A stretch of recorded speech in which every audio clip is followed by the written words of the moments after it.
দিবে, তাইওয়ানের স্বাধীনতার জন্য সাপোর্ট দিবে, এই চুক্তি বহু বছরের। যদিও চীনের সাথে একটা রফা-দফা করার জন্য তাইওয়ানকে আমেরিকা টুলস হিসেবে দেখে। এবারে আসি আমাদের আসল খবরে। আসল খবরটা হচ্ছে এখান থেকে। সেই খবরের মূল কাহিনীটা কি? খবরের মূল কাহিনী হচ্ছে ফ্রান্সের প্রেসিডেন্ট এমানুয়েল ম্যাক্রন কি করেছে? এমানুয়েল ম্যাক্রন সম্পর্কে গত কয়েকদিন আগে একটা ভিডিও প্রকাশ করা হয়েছে। এমানুয়েল ম্যাক্রন সম্পর্কে একটা ভিডিওটাতে বলা হচ্ছে যে এই ফ্রান্সের প্রেসিডেন্ট সে গ্রেফতার হয়েছে এবং ফ্রান্সে সামরিক অভ্যুত্থান হয়েছে। আমি ভিডিওটা আগে দেখাই, তারপরে হচ্ছে আপনারা হয়তো আরো ভালোভাবে বিষয়টা বুঝতে পারবেন। À l'heure actuelle, les informations non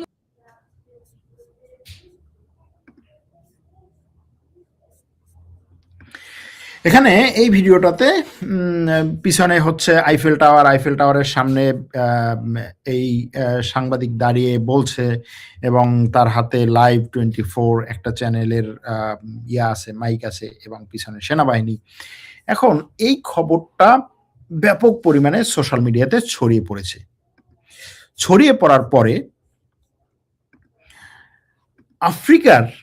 আফ্রিকার একজন নেতা ফ্রান্সের প্রেসিডেন্টকে ফোন করেছেন। আইভরি কোস্টের নেতা রাত্রে ঘুম থেকে উঠে ফোন করছে যে ভাই তুমি নাকি ক্ষমতাচ্যুত হয়েছে, তোমার দেশে নাকি হচ্ছে সেনা অভ্যুত্থান চলতেছে, তো কি অবস্থা, আমাদের অবস্থা কি হবে?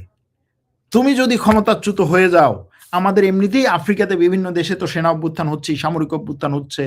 এই কয়েকদিন আগে হচ্ছে বেনিনে সামরিক অভ্যুত্থান হওয়ার মতো একটা অবস্থায় গেছিল, যাই হোক সেটাকে তুমি রক্ষা করেছো বেনিনকে। এখন আমাদের যদি এরকম তুমি যদি হচ্ছে সামরিক অভ্যুত্থানে ক্ষমতাচ্যুত হও, তাহলে আমাদের রক্ষা করবে কি? ফ্রান্সের প্রেসিডেন্ট তারা বলছে ভাই কি বলো সামরিক অভ্যুত্থান হয়েছে, আমি তো কোনো কিছুই জানি না, এরকম তো কোনো ঘটনাই আমি জানি না, তুমি এটা কোথায় পেলে? বলে হ্যাঁ সব জায়গায় তো ছড়াই পড়ছে, তোমার দেশের টেলিভিশনে খবর ছড়াই পড়ছে, তুমি কি টিভি দেখো না? বলছে আমি তো টিভি দেখি, টিভিতে তো এরকম কোনো খবর নাই। বলে তুমি তাহলে ভুল চ্যানেল দেখতেছো, তুমি ভালো চ্যানেল এই চ্যানেলটা দেখো, চ্যানেলের নাম বলছে।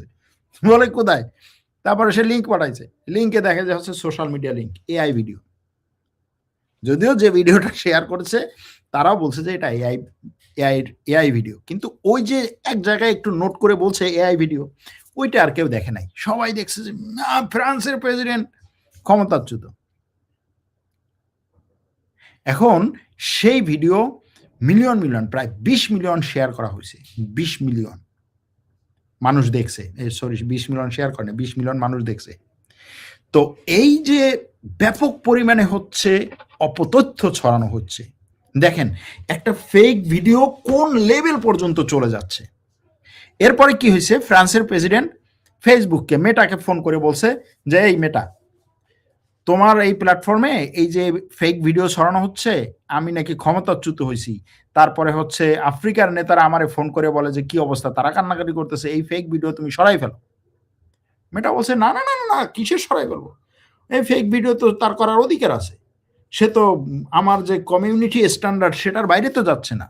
মানে তোমার কমিউনিটি স্ট্যান্ডার্ড কি? আমার কমিউনিটি স্ট্যান্ডার্ড হচ্ছে কাউকে যদি সে হচ্ছে গালাগালি করে, এরপরে হচ্ছে সে যদি এলজিবিটির বিরুদ্ধে কোনো কথা বলে, তারপরে হচ্ছে সে যদি ক্লাইমেট চেঞ্জের বিরুদ্ধে কোনো কথা বলে, তারপরে সে যদি এই যে করোনা ভাইরাস বা এই ধরনের ভাইরাসের বিরুদ্ধে কথা বলে, তাহলে আমি তাকে হচ্ছে ধরবো। অথবা সে যদি কি বলে ইহুদিদের বিরুদ্ধে কোনো কথা বলে, ইসরায়েলের বিরুদ্ধে কোনো কথা বলে, সে যদি আমার কথা অনুযায়ী যে সমস্ত সন্ত্রাসী সংগঠন আমি যাদেরকে নাম দিয়েছি সেগুলোর পক্ষে কোনো কথা বলে, তাহলে আমি ধরবো। এখানে তো সেগুলো কোনোটাই নাই। সে এআই ভিডিও তৈরি করছে, এআই ভিডিওতে সে একটা নিউজ তৈরি করছে এবং সে বলছে যে এটা এআই দিয়ে তৈরি, সমস্যা কোথায়? সমস্যা কোথায় তুমি বুঝতেছো না? তোমার কমিউনিটি স্ট্যান্ডার্ডে কোনো সমস্যা নেই, কিন্তু আমি তো ক্ষমতাচ্যুত হয়ে যাচ্ছি এটা দিয়ে আমি ক্ষমতাচ্যুত হয়ে যাচ্ছি। এটা হচ্ছে ফ্রান্সের প্রেসিডেন্টের কথা। তারপরে যাই হোক, অনেক বাক বিতণ্ডার পরে মেটা এটাকে সরিয়ে ফেলেছে। তো এই যে ফেক ভিডিও, একটা দেশের রাষ্ট্রপ্রধান পর্যন্ত হচ্ছে এটার সাথে ডিল করতে গিয়ে হিমশিম খাচ্ছে, কোন লেভেলে চলে যাচ্ছে, আপনি কোন জায়গায়? গত কয়েকদিন আগে বাংলাদেশের এক রাজনীতিবিদ, বিএনপির বড় একজন নেতা বললেন না যে হচ্ছে একটা ভিডিও শেয়ার করা হলো, সেই ভিডিওটা একটা টেলিভিশন চ্যানেলের কি বলে লোগো দিয়ে শেয়ার করা হলো, যে কারণে তিনি মনে করলেন যে এটা হয়তো একটা সঠিক ভিডিও। সেটার উপরে তিনি মন্তব্য করে ব্যাপক পরিমাণে হচ্ছে তিনি কি বলে সমালোচনা। তারপরে তিনি বললেন যে আসলে আমি সরি, ভিডিওটা যে এআই দিয়ে তৈরি আমি জানি না, আমার ফ্যাক্ট চেক করার দরকার ছিল। এই যে ফ্যাক্ট চেক করার দরকার ছিল, আপনি সব জায়গায়, রাষ্ট্র পর্যন্ত এখন হিমশিম খাচ্ছে। সে বলছে যে আমার এই ফ্যাক্ট চেক করা দরকার, করতে হবে। রাষ্ট্রপ্রধান ফ্যাক্ট চেক করতে হয়, এমন একটা লেভেলে চলে যাচ্ছে। এবং সোশ্যাল মিডিয়া এটাকে সে আরো প্রমোট করছে। কেন প্রমোট করছে সোশ্যাল মিডিয়া? এটার একটা কারণ আছে। সোশ্যাল মিডিয়া তার এই অ্যান্টিসেমিটিজম বা হচ্ছে এই যে কি বলে ইহুদি বিদ্বেষ নিয়ে তার মাথা নষ্ট। তারপরে হচ্ছে আপনি তালেবানের কথা বলবেন, আপনি হামাসের কথা বলবেন, আপনাকে ব্লক করে দেবে। সব জায়গায় নিয়ে তার হচ্ছে কি বলে চুলকানি আছে। এইখানে তার চুলকানি নাই কেন? এখানে তার চুলকানি নাই কারণ হচ্ছে এই এআই কোম্পানিগুলো তাকে ব্যাপক পরিমাণে টাকা দিচ্ছে। সে নিজেও এই এআই কি বলে ইয়া তৈরি করতেছে, সফটওয়্যার সে ছড়াই দিচ্ছে সব জায়গায়। সুতরাং সে এটাকে ঠেকাচ্ছে না, এটা আরো পপুলার করতে চাচ্ছে। কিন্তু এতে সমস্যা হচ্ছে কার? সমস্যা হচ্ছে আপনার আমার মতো সাধারণ মানুষ, রাজনীতিবিদ, ব্যবসায়ী, ইনভেস্টর, সবার। এখন এই আপনার নিরাপত্তা আপনাকেই নিতে হবে। ফ্যাক্ট চেকিং শিখতে হবে, ফ্যাক্ট চেকিং জানতে হবে, সত্য মিথ্যার পার্থক্য ধরতে হবে, সেই ধরার কৌশল জানতে হবে, এবং সেজন্য আপনার ফ্যাক্ট চেকিং এর কোর্স করতে হবে। আমাদের ফ্যাক্ট চেকিং এর দ্বিতীয় কোর্স এই কয়েকদিন আগে শুরু হয়েছে। পরবর্তী কোর্স আমরা ফেব্রুয়ারিতে অথবা জানুয়ারির মাঝামাঝি সময় আমরা শুরু করব। আপনারা আমাদের ওয়েবসাইট এবং লিংক থেকে এই কোর্সে ভর্তি হতে পারেন। এটা আপনার দরকার। এবং এই কোর্স করার পরে অনেক ছাত্ররা অবশ্যই আমাদের কাছে জিজ্ঞেস করবে এই কোর্স করার পরে কি করে? এই কোর্স করার পরে আপনি প্রফেশনাল ফ্যাক্ট চেকার হবেন, আমাদের সাথে কাজ করবেন। বাংলাদেশে এখন অনেক ভালো ভালো ফ্যাক্ট চেকিং ফার্ম আছে, তাদের সাথে কাজ করতে পারবেন। করতে হবে। সরকারকে এখন দেখা গেল যে ফ্যাক্ট চেকিং একটা রাষ্ট্রীয় ইনস্টিটিউট করতে হবে, রাষ্ট্রীয় একটা সংস্থা বানাতে হবে, ফ্যাক্ট চেকিং করতে হবে, এবং এটা করবে, এদিকে যাচ্ছে। যাই হোক, এই কথার মাঝে আপনাদের কি বলে কিছু প্রশ্ন এবং সেগুলোকে সামনে নিয়ে আসি। এক দর্শক বলেছেন উসমান হাদি শহীদ হয়েছেন, এই সম্পর্কে কিছু বলেন না কেন? আপনি কি আওয়ামী লীগ বা মোদিকে ভয় পান? এই প্রশ্নটি এক দর্শক করেছেন। আরেক দর্শক বলেছেন রাশিয়া এবং ইউক্রেন নিয়ে কিছু বলেন। আরেক দর্শক বলেছেন দেশপ্রেমিক হাদি ভাইকে আল্লাহ জান্নাতের সর্বোচ্চ মাকাম নসিব করুন, আমিন। আরেকজন দর্শক বলেছেন সুন্দর আলোচনা। আরেকজন দর্শক বলেছেন আমরা ভালো নেই, আমাদের ভাই হাদি। আরেকজন দর্শক লিখেছেন ইন্না লিল্লাহি ওয়া ইন্না ইলাইহি রাজিউন, আল্লাহ তাআলা যেন তাকে জান্নাত নসিব করেন, আমিন। আরেকজন দর্শক লিখেছেন ময়মনসিংহ তারাকান্দা থেকে দেখছি।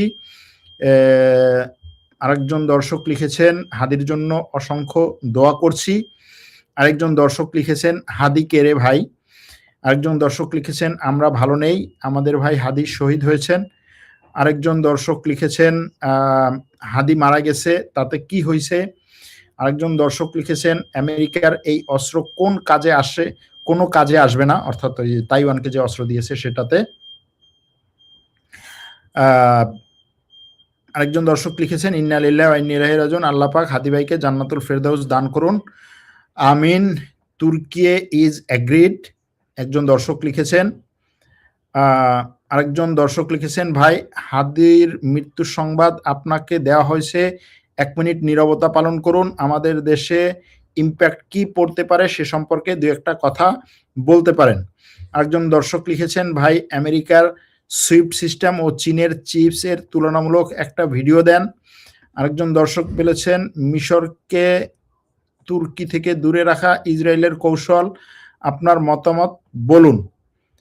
আরেকজন দর্শক লিখেছেন হাদি ভাই আর নাই। আরেকজন দর্শক লিখেছেন 1970 সালে পাক আর্মি 25,000 ফিলিস্তিনিকে হত্যা করেছিল জর্ডানের হয়ে। ফাতা গ্রুপকে হত্যা করেছিল ব্ল্যাক সেপ্টেম্বর 1970 নামে পরিচিত। আপনি আছেন বিলিয়ন ডলার নিয়ে, আমাদের ভাই মারা গেছে, একটু অনুশোচনা করুন স্যার। আরেকজন দর্শক লিখেছেন, ইসরায়েলের সাথে মিশরের সম্পর্ক স্বাভাবিক করে এবং নতুন নতুন চুক্তি করে নিজে নিরাপদ থাকতে চাইছে, ঝামেলামুক্ত থাকতে চাইছে, এটাই তার বেঁচে থাকার কৌশল। আরেকজন দর্শক লিখেছেন, আপনার লাইভের অপেক্ষায় ছিলাম, ভালোবাসা রইল সরোয়ার ভাই। হাদি ভাইয়ের জন্য সবার কাছে দোয়া চাই। ভাই, হাদির সম্মানে আজকের লাইভটা এখানেই স্থগিত করেন। আরেকজন লিখেছেন, হাদির বিচার মহান আল্লাহ করেছেন। হাদি ভাইয়ের চেয়ে গুরুত্বপূর্ণ কোনো খবরই হতে পারে না। 50 বছরের মধ্যে একজন হাদি জন্মেছিলেন, কিন্তু এই হতভাগা জাতি তাকে হারিয়ে ফেলল। ভাই, ভালো লাগছে না এগুলো শুনতে। হাদি ভাইয়ের চেহারা ভাসছে চোখে শুধু। ভাই, শহীদ ওসমান হাদি ভাইয়ের জন্য 1 মিনিট নীরবতা পালন করিয়েন। ভাই, আজ সরি, আমাদের হাদি শহীদ হয়েছে। ভাই, চীন আমেরিকাকে টেক্কা দিতে পারবে?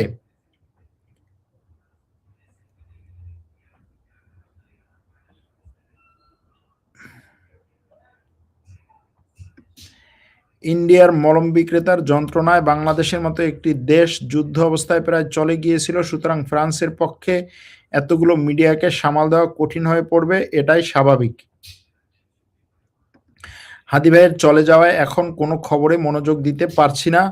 আল্লাহ পাক আমাদের হাদি ভাইকে শহীদি মর্যাদা দান করুন, জান্নাতের সর্বোচ্চ সম্মান দান করুন। শহীদ ওসমান হাদি ভাইয়ের বিপ্লবের পথে অগ্রগতি অন্তরায় নিয়ে লাইভ চাই।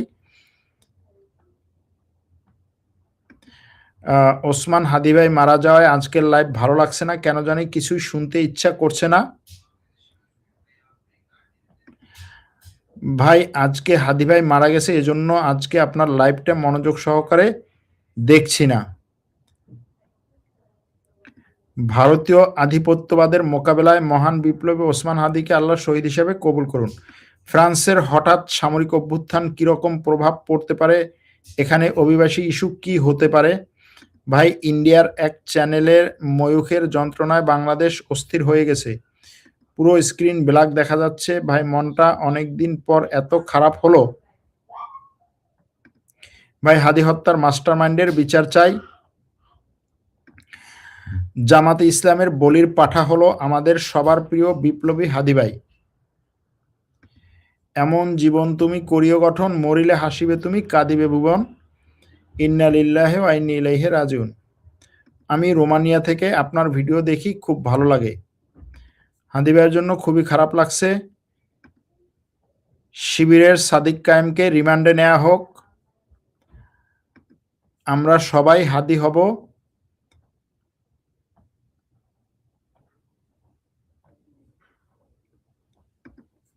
আমি চাই আপনি বাংলাদেশ নিয়ে বেশি কথা বলুন। সারাদিন পরে আপনার লাইভ দেখে খুব শান্তি লাগে ভাইয়া। একজন লিখেছেন হাদি মারা গেছে তো, আরেকজন লিখেছেন ওই মিয়া হাদি মারা গেছে। আরেকজন লিখেছেন দক্ষিণ পরগনার কুলপিথানা, Kolkata, Mallickpara, watching from Singapore. আপনার কথাগুলো কিছু কিছু মিলে যায়, বেশিরভাগই। ভাই, আমাদের বীর হাদিকে নিয়ে কি একটি সামারি দেওয়া যায়? যাই হোক, এই ছিল আপনাদের মন্তব্য। মোটামুটি সবগুলো মন্তব্যই আজকে পড়েছি, এখন রাখলাম। ভালো থাকবেন, সুস্থ থাকবেন, আল্লাহ হাফেজ।